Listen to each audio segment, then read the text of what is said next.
ফের একবার শহর কলকাতায় টার্গেট একাকী বৃদ্ধা, এবং এমনভাবে টার্গেট করা হয়েছে যাতে বাধা দেওয়ার আসলে কেউ না থাকে। সিআর এভিনিউয়ের ঘটনা, এবং সেখানে ডাকাতি করা হয়েছে, লুটপাট চালানো হয়েছে। ঠিক কী হয়েছিল, কখন হয়েছে?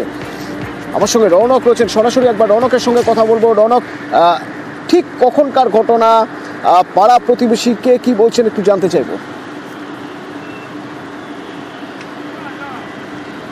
দেখো, একেবারে 12 তারিখ অর্থাৎ গত পরশু রাত 11:30 নাগাদ এই সিআর এভিনিউর 326/A এখানে একাকী বৃদ্ধা থাকেন, তার সঙ্গে একজন পরিচারিকা এবং আরো একজন কেয়ারটেকার থাকে। ঠিক গত পরশু রাত 11:30 নাগাদ এক আততায়ী ধারালো অস্ত্র দেখিয়ে প্রায় 15,000 টাকা নগদ এবং লক্ষ লক্ষ টাকার গয়না লুট করে।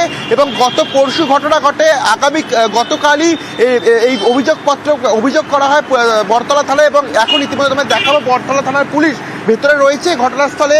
এবং এই বাড়ি যিনি কেয়ারটেকার তাকে বটতলা থানায় নিয়ে যাওয়া হয়েছে, সেখানে নিয়ে গিয়ে তাকে জিজ্ঞাসাবাদ করা হচ্ছে। পুলিশের প্রাথমিক তদন্তে উঠে এসেছে যে গত পরশু রাত 11:30 নাগাদ এক আততায়ী ধারালো অস্ত্র দেখিয়ে এই যে মেন গেট, সেই মেন গেটে কেয়ারটেকারকে ধারালো অস্ত্র দেখায় এবং এই প্রেমিসিসের ভেতরে প্রবেশ করেন। এবং সেখানে যাওয়ার পরই যেহেতু বৃদ্ধা একা থাকেন, তার সঙ্গে যিনি পরিচারিকা থাকেন তিনি বৃদ্ধা বলার পর যেহেতু কেয়ারটেকার ভিতরে প্রবেশ করার চেষ্টা করেন, সেই কারণেই বৃদ্ধা বলেন যে গেট খুলে দিতে। সেই যিনি পরিচারিকা তিনি গেট খুলে দেন, কিন্তু পরিচারিকার কথায় তিনি তারপরে কি ঘটনা ঘটেছে কোনো মতেই জানে না। এবং পুলিশের প্রাথমিক যে তদন্ত, সেই তদন্তে উঠে এসেছে সেই কেয়ারটেকারকে আততায়ী ধারালো অস্ত্র দেখিয়ে প্রেমিসিসের ভেতরে প্রবেশ করে, এবং কেয়ারটেকারের পেছনই কিন্তু সেই আততায়ী ঘরের ভেতরে প্রবেশ করে এবং ধারালো অস্ত্র দেখিয়ে 15,000 টাকা নগদ এবং লক্ষ লক্ষ টাকার গয়না লুট করা হয়। দীর্ঘদিন ধরে বৃদ্ধা একা এখানে থাকতেন, তিনি শয্যাশায়ী যেটা জানা যাচ্ছে। তার সঙ্গে এই যে পরিচারিকা প্রায় 35 বছর ধরে এই বাড়িতে পরিচারিকা কাজ করেন এবং একজন কেয়ারটেকার থাকতো।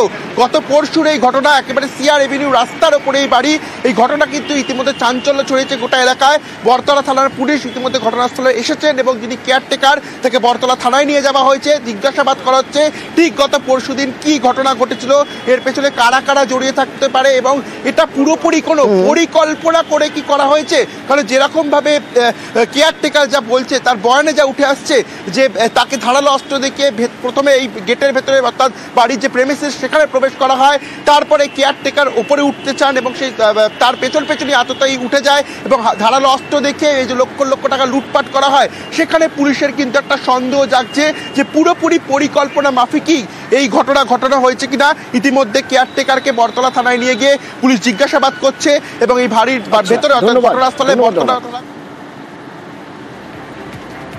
আমাকে গেট খুলতে বলেছে, গেটটা খুলে দিয়েছি, গিয়ে শুয়ে পড়েছি। আমি নিচেও নামিনি, আমি জানি না। এদের কেয়ারটেকার। আচ্ছা, কেয়ারটেকার কবে থেকে কাজ করছে এখানে? 25 বছর। আর আপনি কত বছর? 35 বছর। তাই শুধু ম্যাডাম থাকে, আর কেউ থাকে না। ছেলে মেয়ে কোনো কেউ? না, হাজবেন্ড মারা গেছে। ছেলে মেয়ে কেউ? হ্যাঁ, সব দিল্লি, বেঙ্গালোর, এতে 3 মেয়ে থাকেন। উনি একাই থাকেন? হ্যাঁ, উনি একাই থাকেন।